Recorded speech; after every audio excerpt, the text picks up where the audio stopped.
telling everyone else you have everything under control. I got it. Don't worry about it. I don't need you.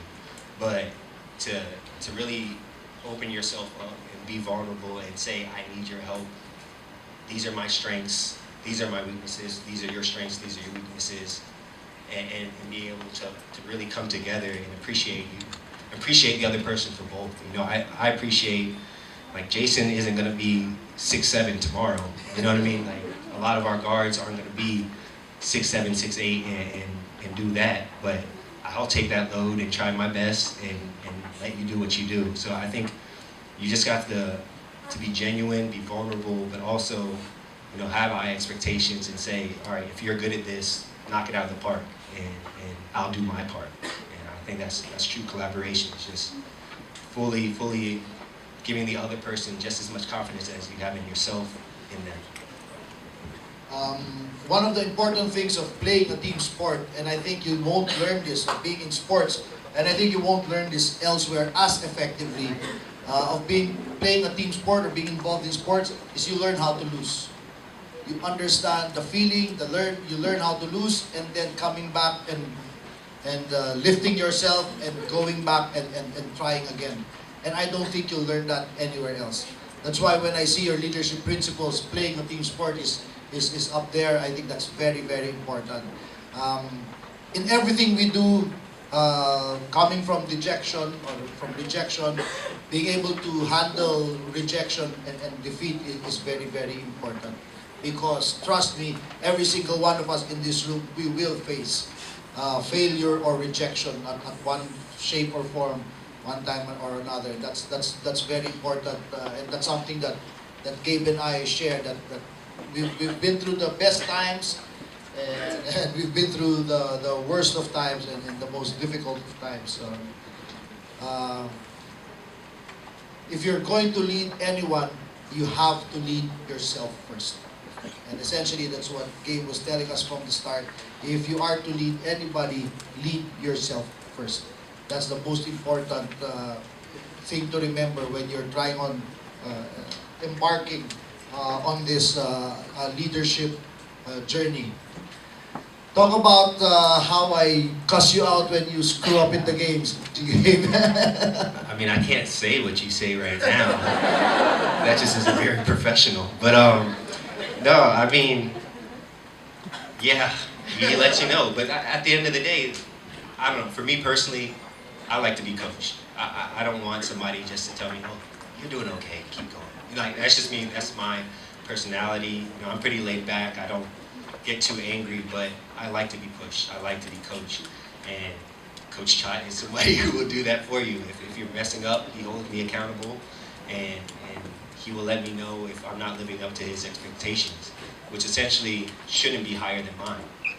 His expectations for me shouldn't be higher than my expectations for myself. So if I'm not living up to his, that means I'm not living up to my own. So that's a self-check for me, and that's where I got to take ownership of what I'm doing.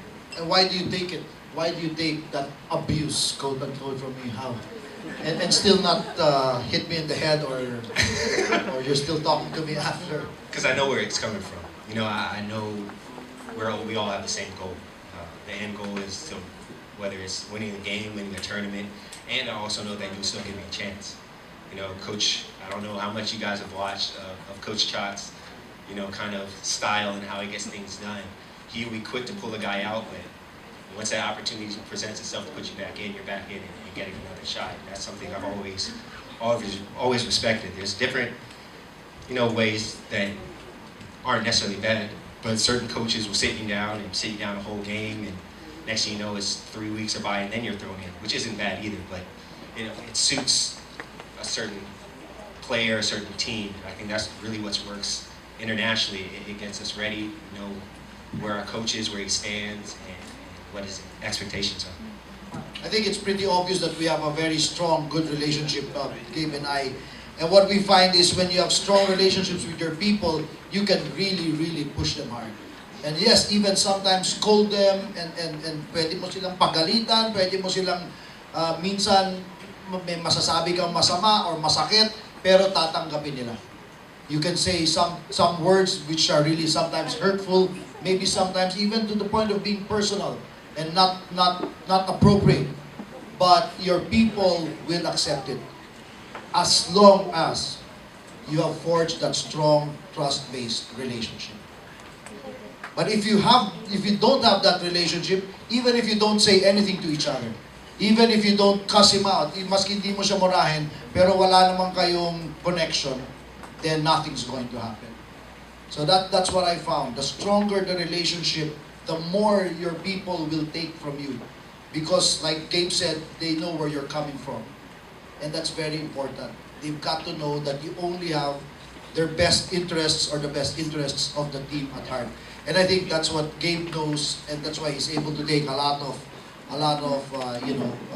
stuff from me. I'll be the first to admit, I'll be the first to say sometimes it's inappropriate, sometimes it's out of line, but a lot of times, and we see this in sports, in Gilas all the time, a lot of times the players save the coach. The players are able to do things that are able to offset even the shortcomings or the mistakes of the coach. And I think that's why I thought it was great for us to have Gabe here, because there are things that you can only see from his personality, from seeing him live, his humility, and his demeanor and the kind of person that he is. So, like Gabe said, playing a team sport teaches us a lot of things. But the starting point is always taking ownership, being accountable for your own, to do your own stuff, and then you can collaborate and commit. If you've worked on yourself, it's easier to collaborate and to commit to something. And when you do all of that, then you're able to reach your full potential. Those are 4 of your 5 leadership principles. You're able to continuously improve yourself, take accountability for your development, for your growth, and be able to collaborate very well with your teammates and commit to something very important, then that will allow you to reach your full potential. Gabe right now is reaching the highest level in his profession, in sports, but he isn't telling you because you might ask a discount from him. He's also owner of, what's your restaurant in BGC? National. You know that restaurant? What food do you South serve? American. Yeah, the South American. So he's also now branching. He's also now branching out towards something. And you have a Chooks to Go also. So, yeah, Chooks to Go. He has a Chooks to Go as well. Pinangbuwatan. So he's, I'm getting there. I'd like to selfishly say that he's copying his coach. Because right now he has 3 boys. I had 3 boys first before I had my 4th, which is who's a girl. So I think I'm done. Coach. Yeah. Okay. Unless I get some lessons, I gotta get some.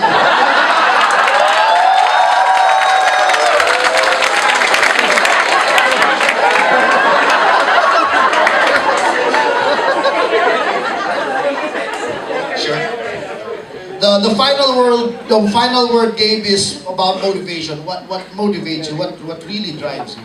I think motivation really presents itself differently for every person. In the world of basketball, I was kind of joking. I didn't even tell Coach this. I was joking with my brother not too long ago that I think everybody's motivated by something different.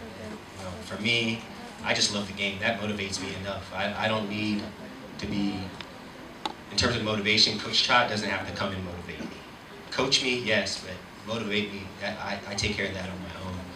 But it's funny, you have guys who, especially in this day and age, it's a little bit off topic in terms of business, but in terms of basketball, we have social media, and that's actually real. I didn't know people actually thought it was real life, but I guess they do.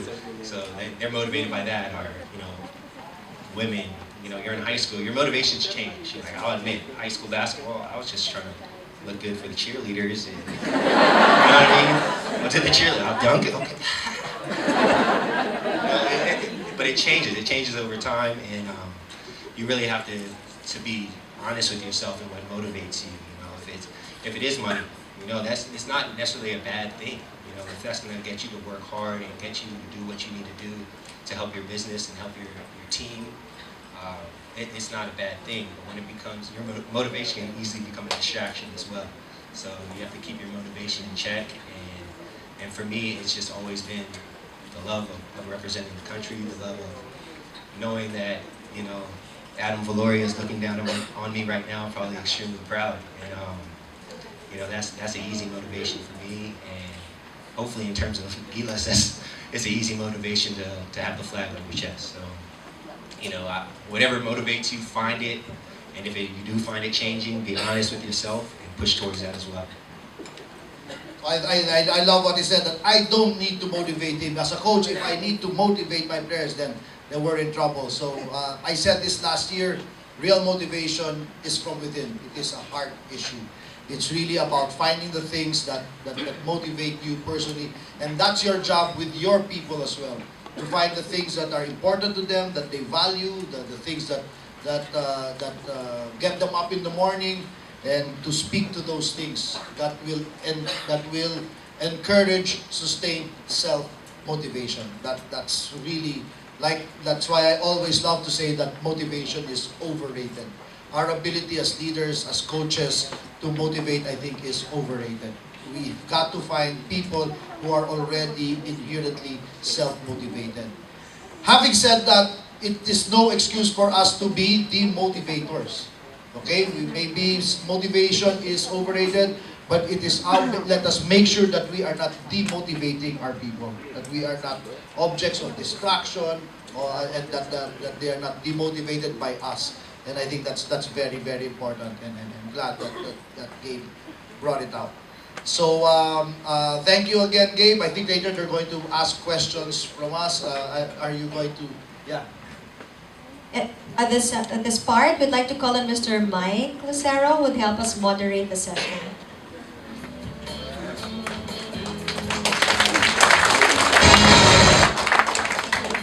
Coach. First of all, thank you very much to Coach Chot and Mr. Gabe Norwood for being here and sharing their experiences with us. So, I have a long list of notes I took down while Coach Chot and Gabe was speaking. And you know what? You don't need this list.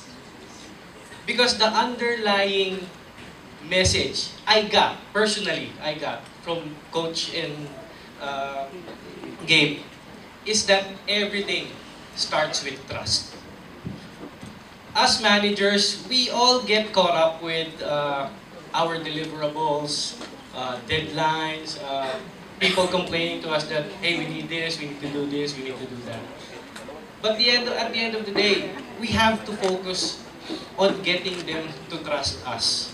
Because even though how many deliverables they have to deliver and you have to deliver, if you don't trust them to do what they have to do, it's not going to happen.